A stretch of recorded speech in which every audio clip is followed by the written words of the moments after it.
गोटे सुंदर जंगल रही थाए। से जंगल रे गोटे सिंह रहुए।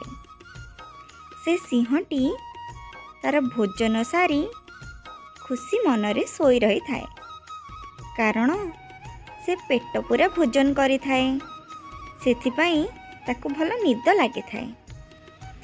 हठात से समय रे ता पाखे आसी गोटे मूषा पहुँचला एवं देखिला सिंह तो भारी निद्रा रे सोईची, जाऊची ता सह टिके खेलिबी। यह भाभी मूषाटी जाई सिंह उपरे चढ़िला एवं ता सह खेलिबा आरंभ कला।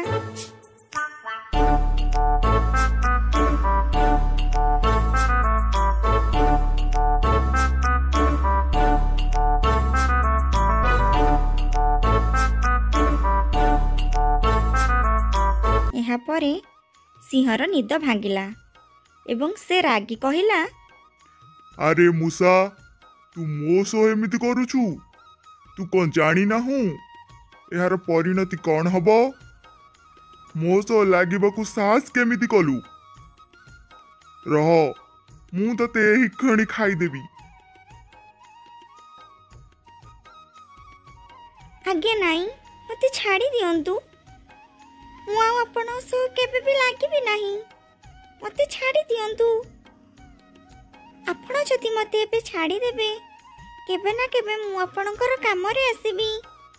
दया करी मते छाड़ी दियंतु। हो, मु तते छाड़ी दउची, कारण मु एबे ही मोर भोजन करिथिली, सेथिपाई मते भोक नाही। तू जाई पारू।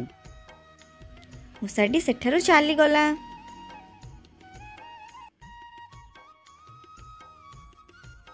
हठात सिंह दिने रास्ता रे जाउथिबा समय रे सेठारे एक खाल थिला, किंतु सिंह ताको देखि नथिला।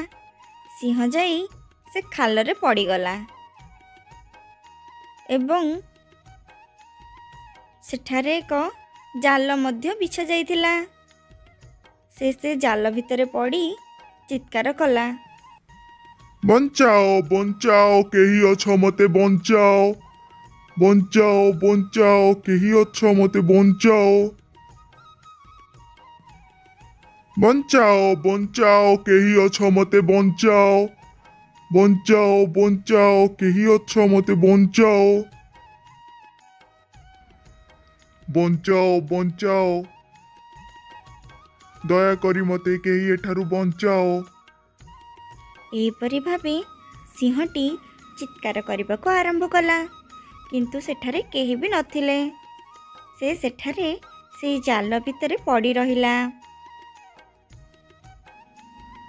से भाबिबाको आरंभ कला से केमिति सेठारु मुक्ति पाइबो, किंतु एहार किछि बाट ताको दिसु नथिला।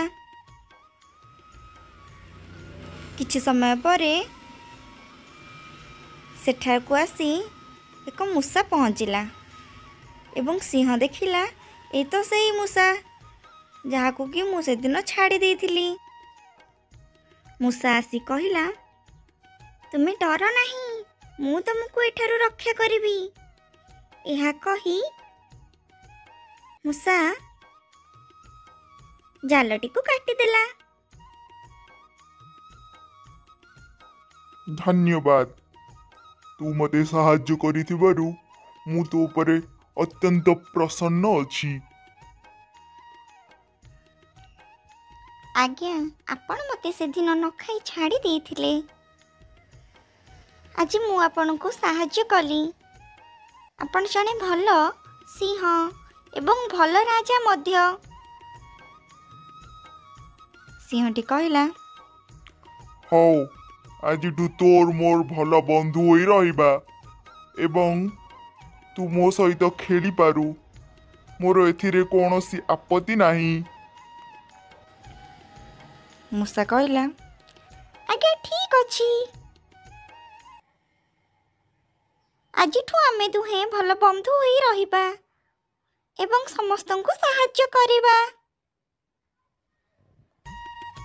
यहाँ परे सिंह आ मूषा जे भल बंधु होई रहिले एवं ସମସ୍ତଙ୍କୁ ସାହାଯ୍ୟ କଲେ ଏବଂ ଦୁହେଁ ମଧ୍ୟ ବହୁତ ହସ ଖୁସିରେ ନିଜ ଜୀବନକୁ ଅତିବାହିତ କଲେ। ମୂଷା ସିଂହ ସହିତ ପୁଣି ଥରେ ସେହିଭଳି ଖେଳିବାକୁ ଆରମ୍ଭ କଲା ଏବଂ ସିଂହ ମଧ୍ୟ ଏଥିରେ ଖୁସି ଅନୁଭବ କଲା।